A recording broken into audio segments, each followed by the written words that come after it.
Okay, so guys, today we're going to be talking about basically how to convince a customer that your product is what they need. Another way to word it, I'm looking on my computer here because this was the way the question was asked. Someone said, how do I convince people that I have what they need and how do I get them to buy from me? So that's what I want to talk about today because I think this is such a great question for anyone out there who, whether you're selling a product, whether you're an affiliate, whether you're selling a service, it's such a great question. So if you're excited to learn how to get people to buy whatever it is you have, go ahead and smash that like button for me right now.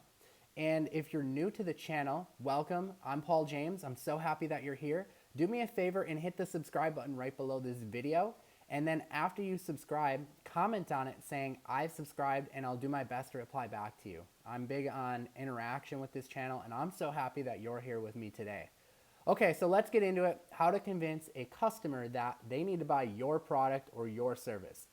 So first off, have you guys heard of features tell, benefits sell? Because that saying is a saying that I live by when it comes to selling stuff. So let me explain what that means. A feature of a service might be like, let's take SEO for example, search engine optimization. Features of SEO are that I'm going to go in and I'm going to add backlinks. I'm going to go in, I'm going to optimize your on-page stuff. I'm going to go in and I'm going to add a bunch of citations. Those are all features, right? But those are not the benefits of the service. The benefits of the service are I'm going to get you more customers. Those more customers that you get are going to make you more money every month. That more money you make every month is going to allow you to buy the things that you need or allow you to go on more vacations or give you more freedom perhaps, right? Those are the benefits. So when I say features tell, I mean that features tell the customer what your service is and what you're going to do for them. But the benefits, like that they'll make more money, that they'll get more customers, that's why they buy. They buy based on the benefits. So I have written down here that you want to focus on the results that your service gets and you want to find out what result that your customer actually wants. So in order to really sell, you want to sell based on results. I see so many people go about this the wrong way. They try to talk about their service and what they're going to do, right? So they say, hey, you pay me $1,000 a month and I'm going to do 1,000 backlinks for you. That's really overkill, but let's just pretend. I'm going to do 1,000 backlinks for you. I'm going to write 100 articles for you every month. That's a lot of articles. I'm going to go and optimize your images, right? And this is how so many people approach sales. Has anyone here ever approached sales like that? Because I did it when I was new. When I was new, that's what I did. I used to write out these long proposals about all of these different things that I was going to do.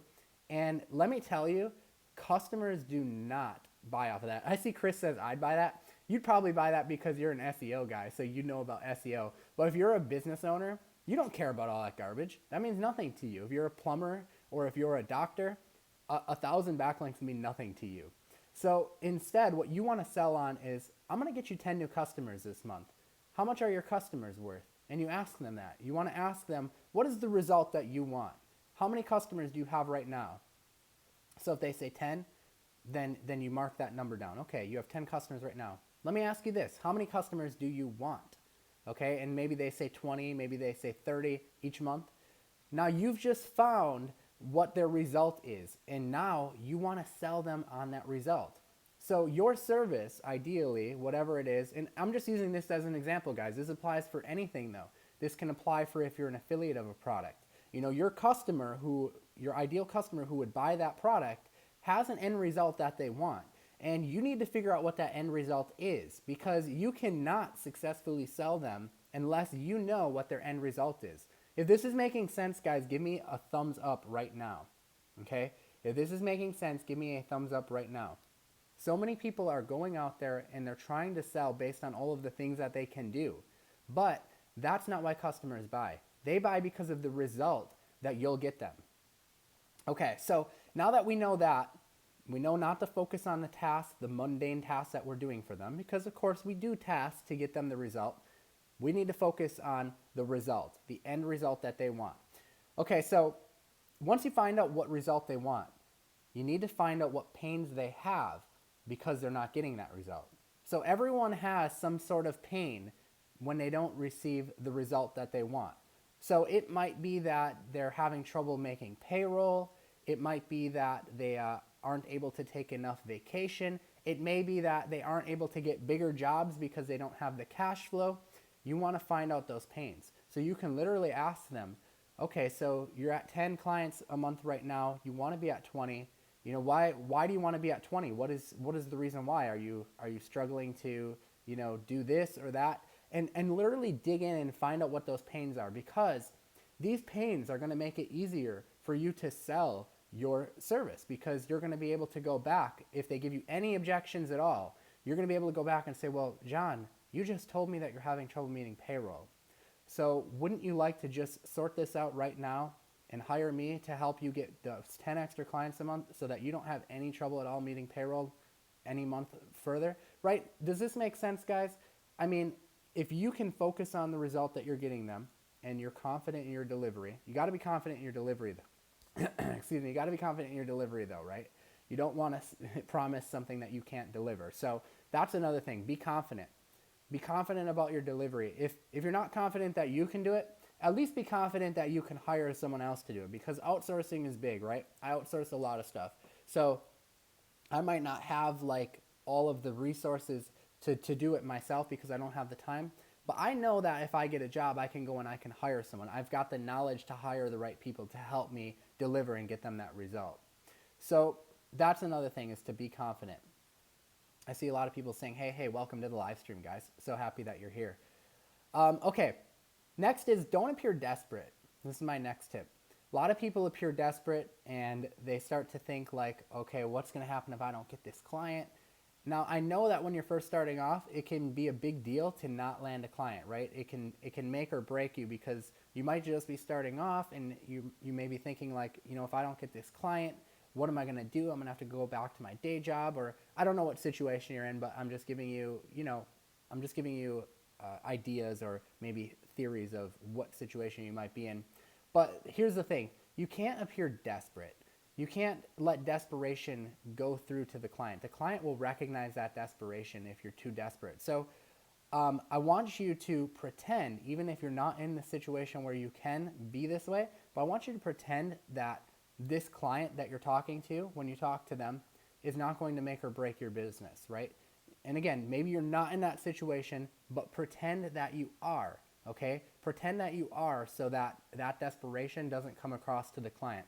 You don't want to jump at whatever they say. Like, for example, let's say your service is $1,000 and they say, well, I'll do it for $250, right? If you're desperate, you might do that, but let's pretend that you aren't, okay? So you can basically pretend that you're not desperate, pretend that you're confident in your ability, and just say, you know, 250 is not going to work for me. This is what you'll get for 250. You'll work with these other guys who aren't as good as I am, and you know, your business is a good business. You don't want to work with someone who's subpar, do you? You want to work with the best, and I am the best, and that's why I charge $1,000. So you want to come across confident, and you don't want to appear desperate. Okay, so let's go back to the result and them not getting the result. This is a very good way to handle objections, because objections are big, right, guys? How many of you guys have faced objections? If you have, you can just comment yes if you've ever faced an objection. So what an objection is, of course, when you pitch your client your service and then all of a sudden they say, well, I can't do it because of this, or I can't afford it, right? Have any of you guys heard that? Smash the like button if you've heard the I can't afford it, or it's too much money right now. I see lots of yeses coming in. Yeah, I've heard that too. And this is why it's so important to find the end result and where they are right now. So find the pain, find out where they are now, and find the end result. Write those 3 things down when you're talking to them. I literally keep a notepad and pen handy when I'm talking to a client, and I write this stuff down while I'm talking to them. So this is why. Because we want to find what's called the opportunity cost. Okay, of course there's the cost to work with us. So maybe the cost to work with us is $1,000. Let's just pretend. But there's an opportunity cost, the cost of not working with us. Okay, so maybe you know where I'm going with this. But let's pretend that they're at 10 clients a month right now, and they told us they want to be at 20 clients per month. So what you want to find out is you want to say, that's great, John. You want to be at 20 clients a month. You're at 10 right now. Let me ask you, what does your average client pay you? Maybe they say $1,000. Okay, John, so basically what you're telling me is that each client that you have pays you $1,000. So you want to basically be making an extra $10,000 per month, right? This is the opportunity cost now that we're figuring out. They're at 10, they want to be at 20, so that's a 10 client difference per month. Each client pays them $1,000, 1,000 times 10, $10,000. Now, do you see what I just did there? $10,000, the opportunity cost of not working with me, is a lot more than $1,000, my cost, what they would pay me. So when they counter you with an objection and they say, Paul, I can't afford $1,000 a month right now. It's just not in my budget. You can come back to them and you can say, but John, this is costing you way less than what you're currently losing. You're currently losing $10,000 a month. And when they say, what do you mean, Paul? How is that so? Well, because you just told me that you're falling 10 clients short of where you want to be, and your clients pay you $1,000. That's $10,000 a month that you're losing right now. Okay, okay, Chris, we'll catch you later. Chris has got a jet, he says. Thanks for stopping in, Chris. I appreciate it. You can catch the replay of this. So you can see there that with that opportunity cost and figuring out all of this stuff in advance, writing it down on a notepad is going to really help you guys be able to handle these objections. It's going to make you super confident.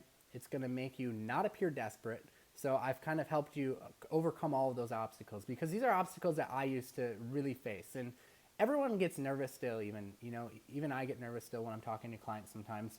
But if you remember these things, if you remember to write this stuff down, this is data that the client gives you too, right? So it can't not be true because they told it to you. And when you have that data to basically be your ammunition, I mean, you're unstoppable. You have all of this stuff right at your fingertips. Okay, so I want to get one more point across before we wrap up this live stream, and then I'll do some questions. Like I said, I want to do some Q&A at the end of these, but I want to get one more point across, and that is the close. Now, a lot of people, they take multiple calls to close, and that's fine. There's nothing wrong with that, but I like to close with one call. If you like to close with one call or one email or one visit, go ahead and smash that like button for the one contact close, we'll call it. Okay, so the one contact close works like this. You have to offer a bonus that they can't say no to for saying yes on the spot to you, okay? A bonus that they cannot say no to. So here's a good example of that. When I do search engine optimization for my local clients, one thing I like to do is I like to charge what I call a startup fee. So I charge them $1,500 for me to come in and set up the service. And then from there, they pay me $1,000 per month to maintain the rankings for them and maintain the service. Makes sense, right? Now, what I do is if they're willing to sign up with me, when I talk to them on that first contact, I say, look, I like working with serious people. I like working with decision makers. And if you're willing to make a decision right now, I'm willing to waive that $1,500 startup fee on the spot. All you have to do is say yes right now. Give me your credit card. I'll bill the first $1,000 for the first month, and I'll waive that. Now, if you talk to me tomorrow, you talk to me next week, that's fine. I'll still work with you, but it's going to be an extra $1,500 for that startup fee. This is a no-brainer. This is an offer that they cannot say no to. They're literally saving $1,500 by saying yes on the spot. And it's so worth it for me because, yes, I lose out on $1,500, but I just got a client that's worth $12,000 a year for me, and they're going to keep paying me $1,000, right? Because I'm going to keep delivering the result that I promised to them. And I know that I'm working with someone serious, a decision maker. Do you really want to work with someone who's going to be kind of a pain in the butt and they can't make decisions? You ask them a question and they're indecisive. Like, you really don't want to work with people like that anyway. So this method is a very good filter to filter out the people who aren't serious and get you the very serious people. It's the 80-20 rule. How many of you guys have heard of the 80-20 rule? If you have, hit the like button. The 80-20 rule, well, applies to a lot of things, but in this case, I found that 20% of your clients take up 80% of your time, because those 20% are the ones that are really picky, right? And they're constantly bothering you, they're nagging at you. The other 80%, they never bother you at all. They just pay their bills on time, they're happy with what you're doing, they never bother you. So if you can filter out that 20% that are the tire kickers, this is a good way to filter them out. And then you can build a business around freedom and around lifestyle, right? So I'm gonna do some Q&A. By the way, guys, if you enjoy this stuff, you guys know I have a masterclass on this. I'll leave a link in the description to my masterclass on how I built my consultancy. Otherwise, you can just visit pauljames.com/SMMA. Okay, pauljames.com/SMMA. And again, if you enjoyed this, go ahead and smash that like button and subscribe if you're new here. If you're first time visiting this channel, don't forget to subscribe. I'm live right now, so I can't put that link in the description right now, but I'll have it up there as soon as I'm not live. So Q&A, guys. Someone says it's hard to believe that someone would pay $1,000 up front to a teenager. Okay, so I had this issue when I was starting off too. I know where you're coming from because I was in a band when I started off. I was young. I was in a band. I had super long hair, wore skinny jeans. I did not look presentable. So what I did was, first off, I didn't like to meet with clients because of that. So I just kind of dealt with phone calls. But what I did was I showed results up front. So if you can go and work with a client for free to get some results, you can always point back to that client in the future. Even if you just start off working for free, you can eventually work out a deal to charge them, but say, look, I have this service. I know I can get you this result. Let's work together, start off working together for free till I prove myself to you. And then after that, we can work something out. And what this does is this gives you a testimonial, basically, that you can go to all future business owners with, and you can show this to them. I work in media, and we have clients paying $750 a month SEO. So yes, $1K a month is worth it. Someone says, yes, totally worth it. And I know people who bill a lot more than $1,000 a month. I actually made over $100 in 2 weeks selling earnings, and I'm really young. People will pay it. Yeah, awesome. I'm so happy to hear that. That's great. Good job.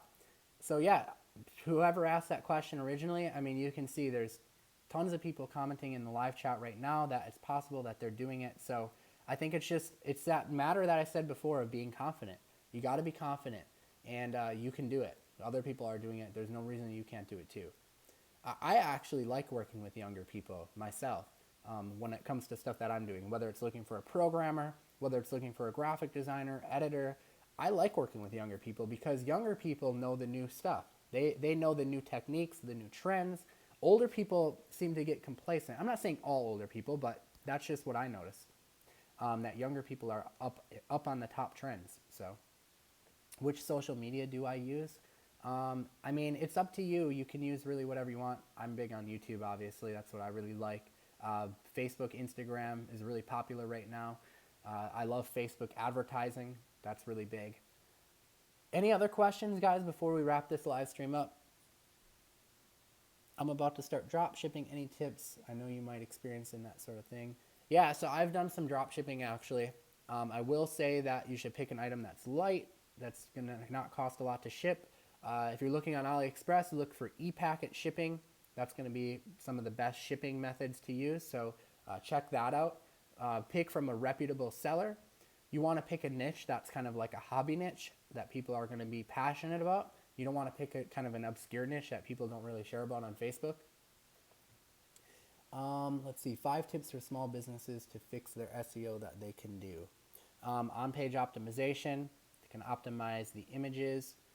They can do citations. They can go and do their citations. Backlinks are important, of course. Metadata, you can download like all-in-one SEO pack. So there's 5 tips for you. Maybe I'll do a video on that in the future. It's a good one. Someone says, what's the link to the free workshop again? The link to the free workshop is pauljames.com/SMMA. That's S as in Sam, M as in Mary, M as in Mary, A as in Apple. Okay, Paul, beginning right now, what video viewer should I head to? You can head to the free workshop. That would be a good one if you're just beginning. The link that I just announced. It's about an hour long, and it's a free workshop, and it's got a lot of good information in it. Information on not only providing results to clients, but also a technique that I use to find clients and get my foot in the door. So it would be a good one. I do have a product I sell at the end of it, just to be upfront with you. But you can get a lot of information just off the free workshop, even if you decide not to buy the product. But if you do decide to buy the product, I'd love to have you inside. Someone says, I just joined this great webinar of yours. Thanks for joining. I appreciate it. I know you'll get a lot of value out of it, even if you decide not to invest in the program, because there's a lot of good information. So I hope that you'll act on the information in it and maybe come back and buy later, if nothing else. Hey Kalechi, I'm from Nigeria. Welcome. Welcome aboard. All right, guys. Well, I'm going to go ahead and wrap up. We're at 22 minutes. I don't want to make this too long, and I got a busy day ahead of me. But I've got another video on the way coming soon. I'll probably release it in the next 2 days. It's going to be awesome. You're not going to want to miss it. It's going to be about how to make a lot of money fast. So make sure you watch that video. It's coming up quick. And again, comment on the videos, any video ideas you want to see in the future. And don't forget, if you have questions, hopping on these live streams at the end is the best way to get answers from me. So we'll see you next time, guys. Peace out.